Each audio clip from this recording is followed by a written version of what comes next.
Hello friends, one India Kannada YouTube ಚಾನೆಲ್ಗೆ ಸ್ವಾಗತ. ನಾನು ರಾಶ್ಮಿ. ಈ ನಡುವೆ ಎಲ್ಲಾದ್ರದ್ದು ರೇಟ್ಸ್ ಜಾಸ್ತಿ ಆಗ್ತಾ ಇದೆ. ಸಿಲಿಂಡರ್ ರೇಟ್ ಜಾಸ್ತಿ ಆಯ್ತು, ಎಲೆಕ್ಟ್ರಿಸಿಟಿ ಪ್ರೈಸ್ ಜಾಸ್ತಿ ಆಯ್ತು, ಈಗ ಹಾಲಿನ ಪ್ರೈಸ್ ಕೂಡ ತುಂಬಾ ಜಾಸ್ತಿ ಆಗಿದೆ. ನಂಗೊತ್ತು ಇದನ್ ಕೇಳಿದ ತಕ್ಷಣ ನಿಮ್ಗೆ ತುಂಬಾನೇ ಬೇಜಾರಾಗತ್ತೆ. ಯಾವಾಗ್ಲೂ ಜಾಸ್ತಿ ಮಾಡ್ತಾನೆ ಇರ್ತಾರೆ, ಅದೇನ್ ಜನಗಳು ಅಂತ ಬೈಕೋತಾ ಇರ್ತೀರಾ. ಇನ್ನು ಏಪ್ರಿಲ್ ನಂತರ ನಂದಿನಿ ಹಾಲಿನ ದರ ಏರಿಕೆ ಆಗತ್ತೆ. ಪ್ರತಿ ಲೀಟರ್ ಹಾಲ್ಗೆ ₹2 ಹೆಚ್ಚಳ ಮಾಡಲು ಕೆಎಂಎಫ್ ಗಂಭೀರ ಚಿಂತನೆ ನಡೆಸಿದೆ. ಪ್ರತಿ ಲೀಟರ್ಗೆ ₹3-4 ಹೆಚ್ಚಳ ಮಾಡುವಂತೆ ರೈತರು ಬೇಡಿಕೆ ಸಲ್ಲಿಸಿದ್ದಾರೆ. ಏಪ್ರಿಲ್ ನಿಂದ ಹೊಸ ರೇಟ್ ಜಾರಿಗೆ ಬರುತ್ತೆ. ಪ್ರತಿ ಲೀಟರ್ ನಂದಿನಿ ಹಾಲ್ಗೆ ₹2 ಹೆಚ್ಚಳ ಮಾಡಲು ಕರ್ನಾಟಕ ಹಾಲು ಮಾರಾಟಗಾರರ ಒಕ್ಕೂಟ ಗಂಭೀರ ಚಿಂತನೆ ನಡೆಸಿದೆ. ಹಾಗೆ ಈ ಬಗ್ಗೆ ಇನ್ನೂ ಅಂತಿಮ ನಿರ್ಧಾರ ಕೈಗೊಂಡಿಲ್ಲ. ದರ ಹೆಚ್ಚಳ ಉಪಚುನಾವಣೆ ನಂತರ ಜಾರಿಗೆ ಬರೋ ಸಾಧ್ಯತೆ ಇದೆ. ಪಶುಸಂಗೋಪನಾ ಸಚಿವ ಎ ಮಂಜು ನೇತೃತ್ವದಲ್ಲಿ ನಡೆದ ಹಾಲು ಒಕ್ಕೂಟಗಳ ಅಧ್ಯಕ್ಷರ ಸಭೆಯಲ್ಲಿ ಬೆಲೆ ಏರಿಕೆಯಲ್ಲಿ ಭಾರಿ ಒತ್ತಡ ಕಂಡು ಬಂದಿದೆ. ಸಭೆ ನಂತರ ಮಾತನಾಡಿದ ಮಂಜು,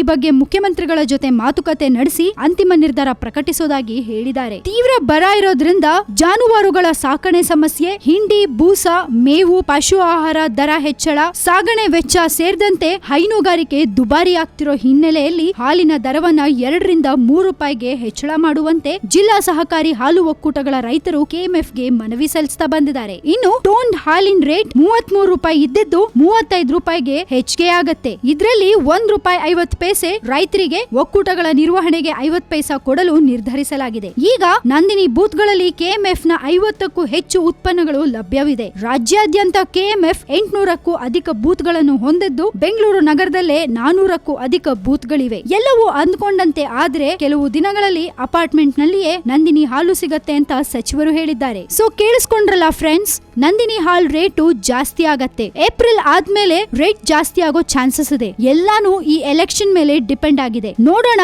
ಏನಾಗತ್ತೆ ಅಂತ. ಇದ್ರ ಬಗ್ಗೆ ನಿಮ್ಗೇನಾದ್ರೂ ಹೇಳ್ಬೇಕು ಅಂತ ಅನ್ಸಿದ್ರೆ ದಯವಿಟ್ಟು ನಿಮ್ಮ ಕಮೆಂಟ್ಸ್ ಅನ್ನ ನಮ್ಮ ಕಮೆಂಟ್ ಬಾಕ್ಸ್ ನಲ್ಲಿ ನೀವು ಹಾಕಿ ಕಳಿಸಿ. ಅಂಡ್ ಈ ನಮ್ಮ ವಿಡಿಯೋನ ಲೈಕ್ ಮಾಡಿ, ಶೇರ್ ಮಾಡಿ, ಜೊತೆಗೆ ಸಬ್ಸ್ಕ್ರೈಬ್ ಮಾಡೋದನ್ನ ಕೂಡ ಮರಿಬೇಡಿ.